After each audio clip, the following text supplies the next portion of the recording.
इथे आपण सुरुवातीला चायसाठी एक भांडं मांडलं आहे आणि आता आपण त्याच्यामध्ये पाणी घालू. आपल्याला अद्रक न घालता चाय बनवायची आहे घरगुती. तर आपल्याला बनवायची आहे चाय अद्रक वगैरे न घालता घरगुती.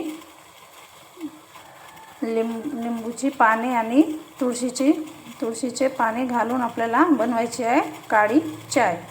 तर आपण एक भांडा घेतला आहे आणि त्याच्यामध्ये थोडं पाणी घेतलं आहे. त्यामध्ये आपल्याला घालायची आहे चायपत्ती. आपल्याला 2 कप बनवायची असेल तर त्याच्यानुसार घालायची, किंवा 1 कप चाय बनवायची असेल तर त्याच्यानुसार घालायची.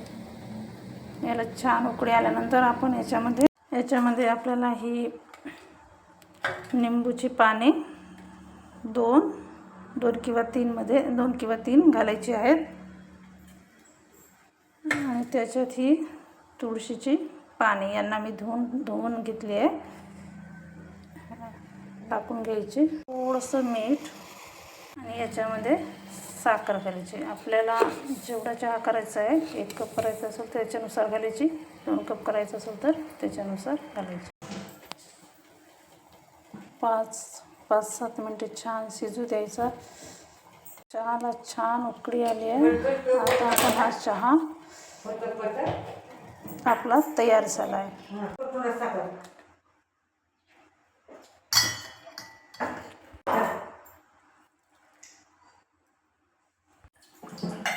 तर मग आपला मस्त चहा तयार झालेला आहे.